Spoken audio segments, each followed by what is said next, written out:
The mule slipped and fell off a cliff, scattering millions of dollars everywhere.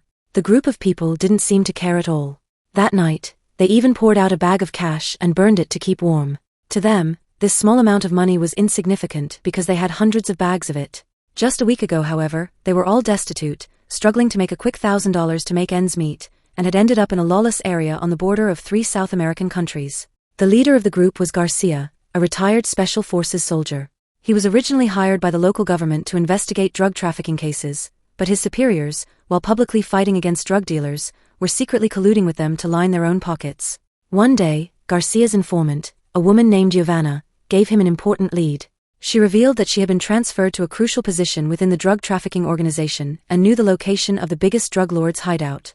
The drug lord had hidden all of his money at his home, $250 million in total. Giovanna agreed to help Garcia, but only if he rescued her brother first. Garcia agreed immediately, but he didn't plan to report this to his superiors. Instead, he intended to keep the money for himself. He then contacted his former Special Forces comrades. William, who had become a training instructor after retiring, barely managed to get by with his modest earnings. Tom, on the other hand, had become a real estate agent, but had not sold a single house for a long time, and the mounting bills were driving him crazy. Once a top-notch pilot, Morales was now feeding his newborn, while the one in the worst shape was Miller, who was getting beaten up daily in the boxing ring for a few $100. To persuade them, Garcia lied about the mission, claiming it was just a reconnaissance operation with a promised reward of $17,000 in a week. Upon hearing this, everyone agreed to join. They traveled through the jungle to the drug lord's hideout. After some reconnaissance, they discovered the area was surrounded by barbed wire, cameras, and weight sensors, but they considered these obstacles manageable. However, it soon became clear that Garcia had deceived them. The real goal was to rob the drug lord of his $250 million. Despite their reluctance, financial difficulties and Garcia's emotional appeals led them to take the risk. On Sunday, the drug lord followed his routine of sending out a large security detail to escort his family to church. Once the guards were gone, Giovanna arrived with the money, and the rest of the team successfully infiltrated the house.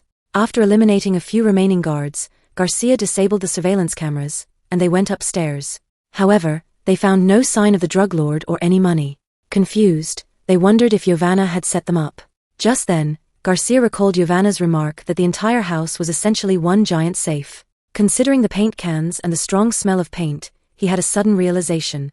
He started smashing the walls, quickly discovering stacks of cash hidden inside. As he broke open more walls, he found even more money. With only 8 minutes left, they hurriedly packed the money into the car. When William returned to the second floor, he and Garcia broke open another wall, revealing even more cash. They filled the car to capacity with money. Miller returned to find Tom still relentlessly smashing walls. They were taking all the money from the walls, but time was running for them. Tom insisted they had a 15-minute buffer, allowing them to load even more money. The sheer amount of cash had driven him to the brink of insanity. Fortunately, Garcia managed to talk some sense into him, reminding everyone that they couldn't possibly take all the money. As they prepared to set the house on fire, a wardrobe door suddenly swung open, revealing the drug lord. Garcia quickly shot him, but William wasn't so lucky. He was hit, with a bullet piercing through his abdomen. The group rushed to stop the bleeding. At that moment, Miller informed them that the first wave of the drug lord's guards had returned, making escape impossible. A fierce battle was now unavoidable. Despite William's injury, Miller and the others worked together with the precision of their military days, swiftly taking out several guards. After Tom eliminated the last guard inside the house, they set the place ablaze. Garcia intercepted a car outside, and William took out the remaining guards inside.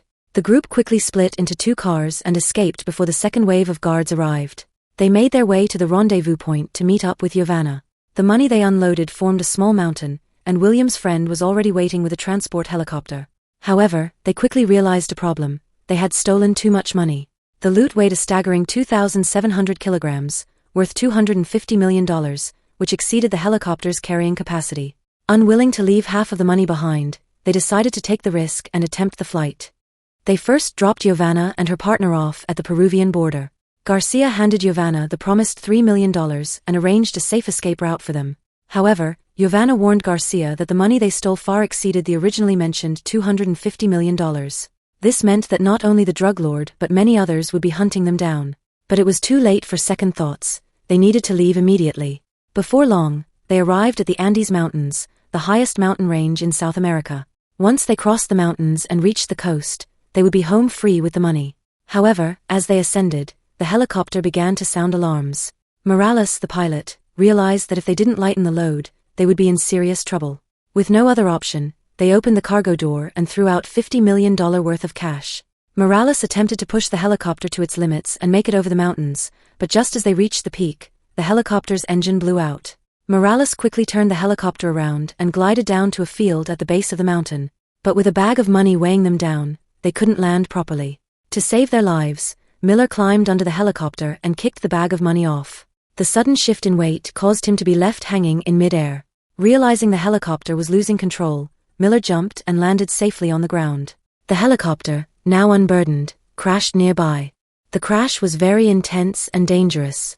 In the chaos, none of them were injured, but the over $200 million they had was discovered by the local villagers. The group, now panicked, rushed forward to try and get the villagers to leave. However, the villagers, emboldened by their numbers, decided to take advantage of the situation and demanded more money. Tensions quickly escalated between the two groups, and during the heated argument, an elderly man suddenly drew a knife and threatened them. They opened fire and killed some villagers, and the situation was heated. At that moment, the villagers began to cry and wail, realizing the severity of the situation. Fortunately, Garcia acted quickly. He found the village chief and offered the family of the deceased $1 million each and spent an additional $2 million to buy some mules. Only then did the villagers reluctantly allow them to leave. As they walked to the village's edge, a young boy in a yellow shirt stared intensely at Tom and the others. They made their way through the jungle, crossed rivers, and finally began to climb the steep Andes Mountains. The path was narrow, allowing only one person to pass at a time. Suddenly, one of the mules lost its footing and fell off the cliff, sending millions of dollars flying into the air. The group started blaming each other, their nerves frayed from the intense journey. After some more treacherous trekking, they had no choice but to release all the mules, as the animals couldn't scale the towering rocks. With no other option, they used ropes to slowly haul the money bags up the cliffs, but their progress was painfully slow. As night fell, the temperature plummeted, and they huddled together, shivering from the cold.